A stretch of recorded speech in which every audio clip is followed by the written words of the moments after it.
Salut à tous et bienvenue dans un nouvel épisode de l'Observatoire de l'immobilier. Aujourd'hui, on va analyser le marché grenoblois avec maître Clément Dubreuil. Salut Clément. Salut Alex. Ça va? Ça va et toi? Ouais, super. Écoute, je suis content de te retrouver donc ici à Grenoble, dans le Jardin des Plantes. Exactement. Alors, quel est le secteur géographique que tu as analysé? Aujourd'hui, je vais te présenter les chiffres du marché grenoblois. Ok. Donc, on va voir le marché immobilier de Grenoble intramuros. Ok, ça marche. Bon, écoute, on y va. Alors Clément, sur cette agglomération de Grenoble, quelle est la tendance globale du marché? Alors, on pourrait estimer que le marché résiste, notamment parce que si on se focalise sur les prix au mètre carré, on constate encore une augmentation cette année, bien plus faible que les années précédentes, mais plus 0,8%. D'accord. Les prix croissent encore de plus 0,8%. C'est plus faible que dans le reste de la province parce que si on globalise les prix provinciaux, les biens ont augmenté de 1,7%. C'est quand même plus faible à Grenoble, mais malgré tout, les prix se maintiennent. Alors, c'est un petit peu l'arbre qui cache la forêt. Il faut analyser d'autres données pour avoir une idée plus précise du marché. Alors justement, tu viens de nous le dire, il y a d'autres données. C'est quoi les autres données du coup à interpréter? Alors, je pense que ce qui est symptomatique, c'est le volume des ventes. Ok.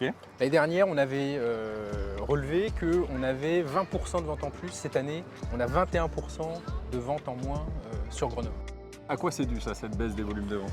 Essentiellement, tout le monde le sait, c'est le marché des prêts bancaires. Les conditions d'octroi sont rendues plus difficiles en 2023. Les banquiers sont plus frileux. Les volumes de prêts à l'habitat ont chuté de 40% sur un an. Ça veut dire qu'on a fait moins 40% de prêts par rapport à l'année dernière, c'est ça? C'est ça, en volume. En millions d'euros sur la France. Après, c'est différent, mais voilà. ok. Et en même temps, les taux, donc ça veut dire que les banquiers ont moins prêté, et en même temps, les taux ont quasiment doublé sur la même période. Donc forcément, on a moins de candidats acquéreurs, on a moins de ventes et les volumes s'effondrent. Alors Clément, comment ça se traduit tout ça par rapport au profil des acquéreurs? Est-ce que ce sont globalement les mêmes personnes qui ont emprunté ou est-ce que c'est des gens un petit peu différents par rapport à… Non, alors là, la typologie des acquéreurs, elle est en train de changer. Déjà en 2023, on s'est aperçu qu'il fallait avoir un apport pour acheter, on vient de le dire, avec la difficulté d'obtenir un prêt immobilier, il faut un apport. Donc comme il faut un apport plus important, on a des acquéreurs qui sont plus âgés. Depuis ces dernières années, souvent l'âge des acquéreurs baissait et là cette année il augmente.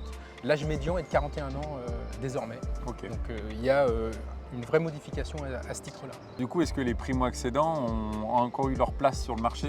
Ceux qui n'ont pas acheté en 2023, ce sont les primo-accédants parce qu'ils n'ont pas pu obtenir leur prêt, ils n'avaient pas l'apport, alors que pendant de nombreuses années, ils ont pu emprunter 100% du prix et des frais facilement auprès de leur banque, ce qui n'a pas été le cas l'année dernière. Alors c'est quoi du coup le type de bien qu'on a le plus vendu cette année? On a vendu moins de biens de grande surface, mais par contre ces biens-là, leur prix a augmenté parce que les acquéreurs, ils avaient de l'apport, ils ont peut-être un petit peu moins négocié. Ce n'étaient pas des primo-accédants. Par contre, ceux qui avaient besoin d'un prêt plus important en proportion, ils se sont reportés sur des surfaces plus petites et on a une augmentation en volume des biens de moins de 2 pièces, de 2 pièces ou moins. C'est les biens qui sont le plus vendus. Et en même temps, ces biens-là, leur prix s'est fortement contracté d'à peu près 7%. D'accord, parce que c'est des gens qui avaient moins d'apport et qui ont peut-être fait une négociation plus forte aussi sur ces biens-là. Du coup, les investisseurs, est-ce qu'ils ont été aussi présents sur ce marché ou est-ce que, comme les primo-accédants… Ils sont en fort recul, les investisseurs. Alors c'est lié peut-être à la conjoncture nationale, on a parlé du DPE. Le DPE, c'est les performances énergétiques des biens qui, lorsque justement elles ne sont pas au rendez-vous, nous empêchent de louer notre bien. Donc quand on est investisseur, évidemment, ça bloque l'opération. Il faut faire des travaux, c'est plus cher, c'est moins rentable. J'y vais pas, je ne vais pas investir. Mais c'est aussi dû à des raisons plus proches de nous et l'augmentation de la taxe foncière dans l'agglomération.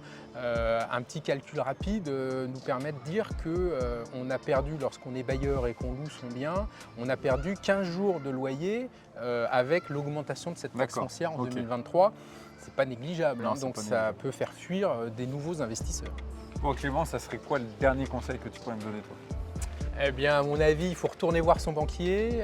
Les taux sont en train de baisser assez fortement. Les conditions d'octroi des prêts sont plus favorables.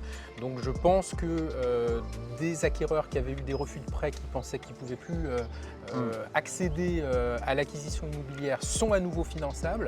Et je pense qu'aussi, il y a des opportunités. Les prix vont très certainement un peu se contracter. Et donc, en tant qu'acquéreur, on aura des opportunités. Il faut y aller et c'est peut-être le bon moment. Bon, quoi qu'il arrive, il y a toujours des opportunités. Exactement, il faut les chercher, mais on les trouve. Merci beaucoup Clément pour cette analyse. Merci à toi. À bientôt. À bientôt. Et puis quant à nous, je vous invite à nous retrouver sur le site de passeralacte.com pour retrouver cet épisode et ainsi que tous les autres, et également sur les réseaux sociaux.